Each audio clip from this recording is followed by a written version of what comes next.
Remember, you are beautiful in your own way. Be safe, okay?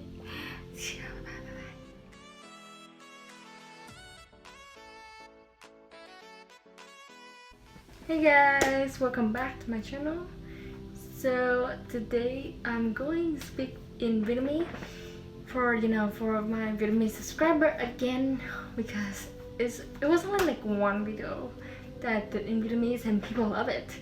It has so many views and stuff, so I was really happy because my friends were like, oh, I really like thank you guys so much. So this video we're going to do the same thing, okay? So please click CC button for big sub or ink sub, so if you guys need that. So it's gonna take a few days, so please check. So xin chào mọi người, Annie hứa là Annie sẽ quay thêm một cái video Việt Nam nói tiếng Việt nữa. Thì đây nè, Annie nói tiếng Việt không có giỏi lắm, mong mọi người thông cảm nha. Thì mình muốn quay cái video lần này là một cái chủ đề rất là nghiêm túc, mong mọi người xem nha. Và ai muốn để cái việc sub hay là in sub á, chữ á, thì bấm ở trên nha. Nhưng mà hiện tại mới đăng thì chưa có đâu, thành ra mọi người không kèo ráng đợi những 1-2 ngày nha. Khi bắt đầu video nào. Annie thì bình thường mọi người thấy là mình hay quay mấy cái video về làm đẹp thể dục quá, nhưng mà chưa cái fitness thì chưa, hiện tại thì vẫn chưa. Nhưng mà đa số là mọi người thấy là Annie quay những cái series không có một cái gì gọi là nghiêm túc. Không phải thì làm việc rất nghiêm túc, nhưng mà ý là cái chủ đề. Nhưng mà cái hôm nay thì Annie rất là hào hứng để nói về cái chủ đề về cái bắt cóc trẻ em tống tiền á. Thì cái vụ nó gọi là tiếng Anh là human trafficking. Annie sẽ để cái tên ở đây. Thì mình cũng nghĩ nhiều về cái chủ đề này rồi. Thì mình muốn mình biết là rất là nhiều người không có biết về cái vấn đề này, và nhiều người lúc trước Annie cũng không hề biết về những cái chuyện này luôn. Thì YouTube này kia thì Annie mới bất ngờ, Annie nói wow, không ngờ cái chuyện này xảy ra quá nhiều, quá là nhiều, rất là tội nghiệp.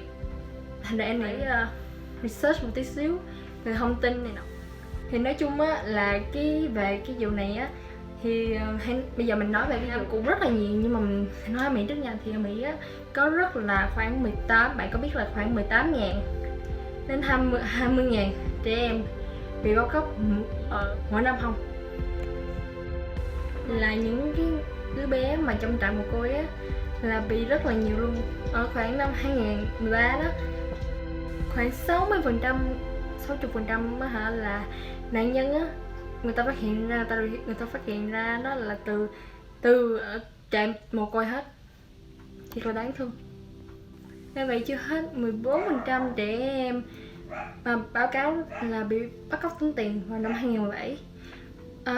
Mình có rất là nhiều thông tin mà mình kiếm được ở trên Google, với lại thông tin từ cái chị này tên là Kels Cortez. Thì chị này á, lúc đầu em này thấy ở trên TikTok á, thì chị rất là nói rất là nhiều điều bổ ích, kể về expose rất là nhiều thứ về bắt cóc trẻ em tống tiền. Nhờ cái chị đó mà bây giờ em này rất là sáng mắt. Thành ra mình sẽ để tất cả cái account của chị ở dưới description box, chứ lại những cái mà site, những cái mà nguồn thông tin đó mình sẽ để dưới nhà để mọi người xem. Bây giờ để mình giải thích thêm một tí xíu về cái vụ mà human trafficking, cóc tống tiền này. Thì cái vấn đề là rất là khôn, có nghĩa là tụi nó sẽ bắt cóc rất là nhiều đứa, xong rồi như là Amazon, Wayfair. Còn nữa thì tụi nó sẽ để một cái hình cabinet, một cái hình gì đó, không phải là để hình cái đứa bé, nhưng mà để cái tên của cái đứa bé đó. Xong rồi cái người mua sẽ trả ra cái giá rất là mắc. Đó chính là 10.000 đô, khoảng 10.000 đô. Mà một cái tủ nó ghi là một cái tủ 10.000 đô là rất là một cái chuyện kỳ lạ. Không có một cái tủ nào chỉ khi nào là bán trẻ em. Và còn nữa là nó để cái tên của đứa bé mà không phải là cái tên mà nguyên cái tên của đứa bé, nhưng nó sẽ để là cái last name của đứa bé, xong rồi nó sẽ ghi cái số giá là 10.000 đô. Thì nếu mà mình đặt hàng á, mua á, thì nó sẽ đem cái đứa bé đó tới. Nên tại sao tụi nó chọn những cái đứa bé thì á, mọi người cũng biết rồi đó, vì những đứa trẻ rất là ngây thơ, tụi nó không có biết một cái gì hết, rất là dễ để làm một đối tượng để bắt cóc tống tiền. Với lại á, sau khi mà bắt được đứa trẻ rồi, nó sẽ cái gọi là nạn nhân của, tức là sexual exploitation. Này á, là giống như là một cái từ, giống như là gần với cái từ lạm dụng tình dục trẻ em. Thì á, nhưng mà cái từ này hơi khác xíu là ở đây á, là cái người mà bắt cóc á, nó hay dụ dỗ đứa trẻ bằng chơi đồ kẹo này kia để nó dụ lên giường. Thì cái đó là cái gọi là sexual exploitation. Thì đó là một cái vấn đề rất là cần phải nói ra để mọi người cùng biết. Ví dụ đó, nạn nhân đã khoảng là 300.000 người này là nạn nhân, mà những cái người mà trẻ là khoảng 300.000 người nạn nhân ở Mỹ của cái sexual exploitation. So, rất là một cái sự nguy hiểm. Mọi người cần phải bắt đầu từ đây. Nếu mà sau khi coi cái video này là mọi người nên rất là cẩn thận, nhưng cái ở nhà thì nữa cũng phải rất là cẩn thận, khóa cửa đàng hoàng. Amazon cũng y chang luôn. Mình rất là bất ngờ bởi vì mình là cái người rất là hay mua Amazon, rồi mình cảm thấy là không có biết là mình muốn mua nữa không á, nhưng mà Wayfair nó chối, nó nói là không có chuyện đó, nhưng mà chắc chắn không có chuyện đó. Bởi vì nếu mà đúng có một, đúng rồi, nhớ rồi, đúng có một thôi nha. Cái số lượng á là chỉ có một thôi, đúng một số lượng thôi đó. Bán mà chỉ có một số lượng, nhưng mà Wayfair vẫn chối, vẫn nói là không có chuyện đó. Thì bây giờ cái chuyện này thì chưa có làm gì được hết á, nhưng mà thì đó, nó là chuyện thì có rất là nhiều thông tin về cái chủ đề này mà mình không thể nào mình nói qua hết tất cả mọi thứ trong một video được, nó rất là dài. Mình sẽ nói rồi là mình sẽ để cái link của cái chị mà Kelsey Cortez á ở dưới cho Instagram, Facebook hình như không có, nhưng là TikTok thì mọi người vô, mọi người coi cho mở tầm mắt. Mình hồi trước là mình không có biết một cái gì luôn á, mình không có một con mắt mù, mà nhờ chị đó dũng cảm nói lên những cái sự thật. Bây giờ thì mình mới biết, mà mấy đứa bạn mình cũng có nhiều người đã biết trước rồi. Thành ra mình muốn nhân cái cơ hội này, mình muốn là cho mọi người biết để mọi người phòng hờ và mọi người nhắc nhiều hơn. Và theo cái nguồn thông tin đó thì nó nói là nước Mỹ là Philippines và Mexico là 3 cái nước mà cái tỷ lệ mà bị bắt cóc nhiều nhất luôn. Việt Nam thì cũng có, nhưng thì không có đến nỗi, nhưng mà có. Hình như theo mình nhớ là Việt Nam là bán qua Trung Quốc hay là những cái nước lân cận. Thì mình sẽ nói, đang có viết là năm 2007 là khoảng 49 bắt cóc tống tiền đã được report ở Mỹ. Quá là đáng sợ, quá là một con số quá là cao, không phải ngờ luôn á. Cái chuyện này xảy ra hàng ngày. Thì ở đây mình cũng kể luôn là có rất nhiều nghệ sĩ Hollywood, mình không có nói là Việt Nam nha, Việt Nam mình không có rành lắm. Việt Nam cũng có thể, mình không biết, theo mình nghĩ là có, nhưng mà mình kiếm không ra. Nhưng mà mình đang nói là Hollywood rất là nhiều người là những cái người cầm đầu của những cái chuyện bắt cóc tống tiền này. Bởi bạn nghĩ đi, tại sao lại có nhiều người biết là nghệ sĩ thì tất nhiên là giàu thì cái chuyện quá bình thường, nhưng mà là giàu tới cái mức mà mình đáng tin, không có đáng tin luôn á. Thì á, nghĩ đi, 10.000 đô một đứa trẻ, 20.000 đô đúng không? Rất là nhiều. Thành ra bạn nghĩ đi, nó có gì là khó để kiếm tiền không? Và còn nữa là những cái người trong hoàng gia cũng có, nhưng mà mình không có tiền. Có, mà cũng có người có, người không, nhưng mà mình không có tiền nói tên thì mình nói vậy thôi. Với lại còn những cái người mà liên quan tới gì á, politics á, những cái người đó cũng liên quan hết. Tất cả những politics đấy là đa số là những người có liên quan. Thì mình không có biết nha, không có rõ, mình không có tiện nói, nhưng mà mình nói vậy đó để cho mọi người biết là không phải ai cũng là một người tốt. Thì mình cũng rất là bất ngờ, bởi vì có những cái người nghệ sĩ Yến mà mình rất là hâm mộ, rất là thất vọng bởi vì thấy cái người mình rất là hâm mộ, mình rất là tôn trọng thì bây giờ nó là vậy. Nhưng mà thì mình nói vậy để cho mọi người biết, mọi người tỉnh táo, mọi người thấy được là chuyện gì đang xảy ra.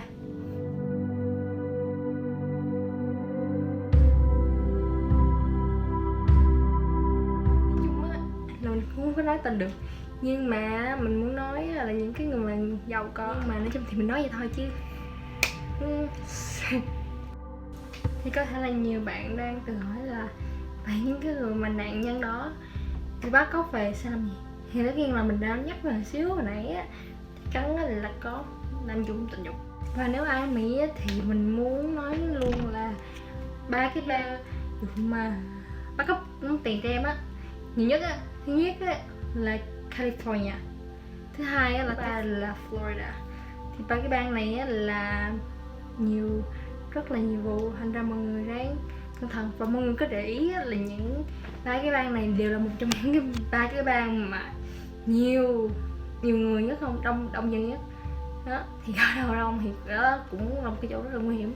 New York nữa thì nói chung là ở đâu, nhưng mà đa số thì cái bang nào thì cũng có, thành ra mọi người ở những cái bang khác cũng nên rất là cẩn thận. Hồi xưa là mình ở Texas, với lại hồi trước mình qua Cali nữa, tình ra rất là cẩn thận. Thì còn một vụ rất là nổi chắc là đa số mọi người đều biết, thì á, mình nói luôn á là cái ông mà Jeffrey Epstein, ông á từng là một người rất là giàu có. Ở đây á, ông mới bị nói là về cái vụ mà bị tố cáo về cái vụ mà bắt cóc trẻ em tống tiền.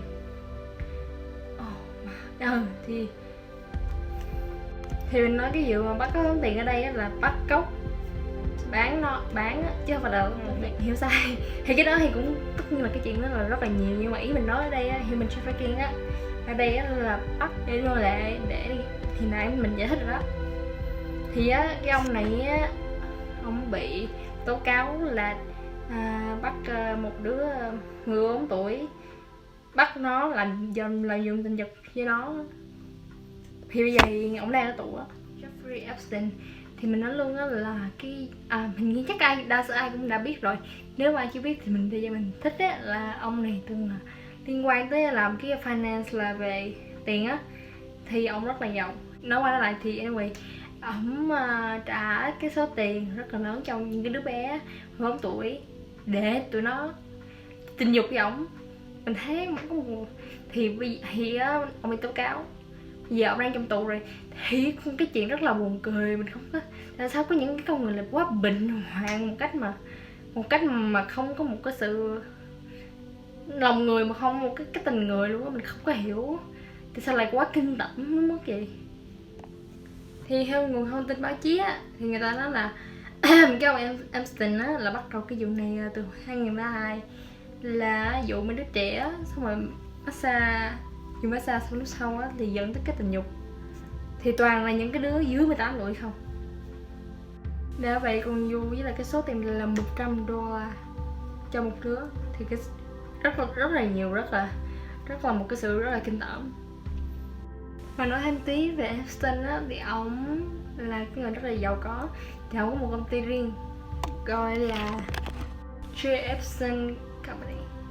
Thì ổng có một cái lão gọi là Leslie Littlestein, được 20 năm nay rồi đó.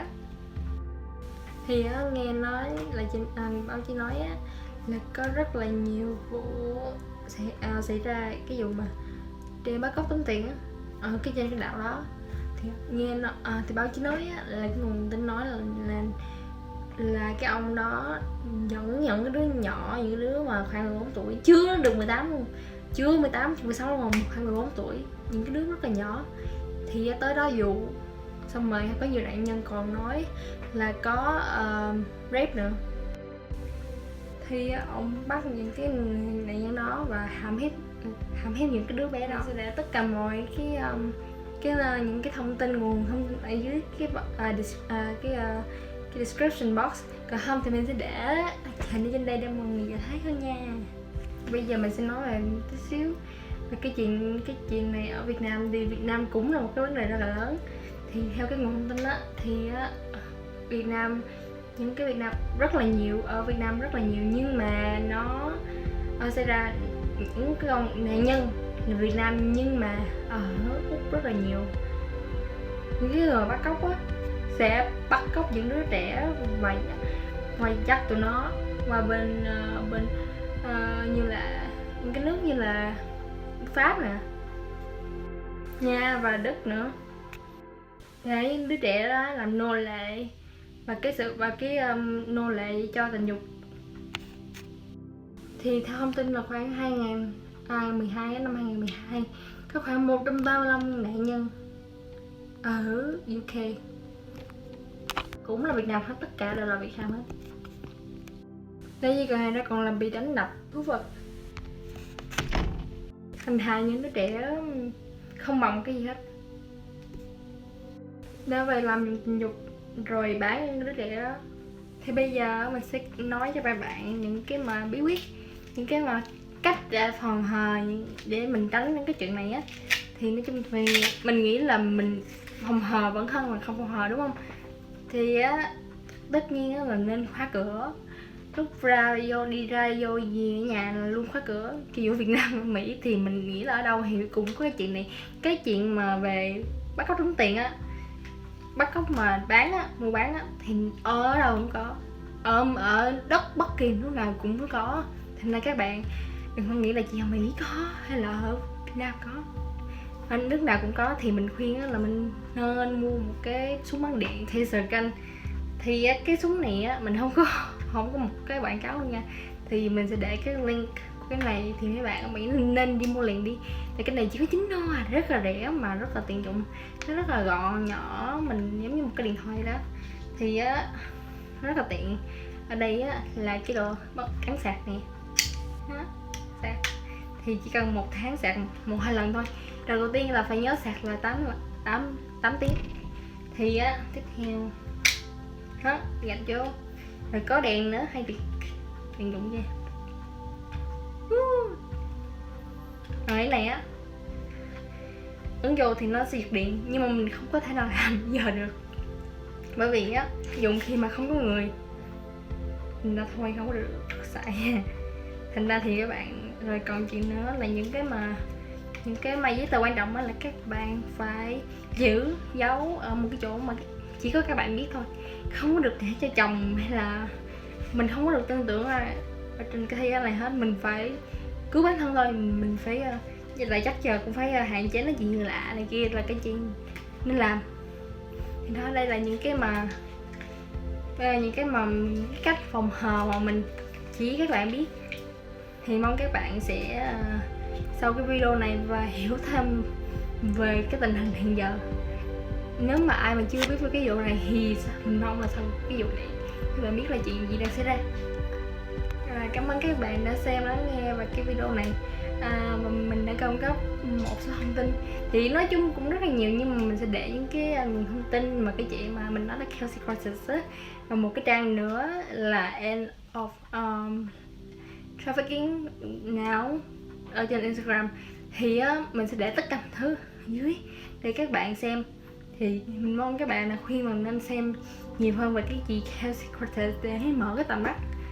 Nếu mà các bạn hiểu tiếng Anh thì cảm ơn mọi người đã xem. Thank you everyone for watching.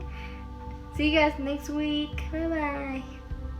Be safe, okay? Be safe and always lock the door. And also buy taser gun. Remember, you are beautiful in your own way. Be safe, okay?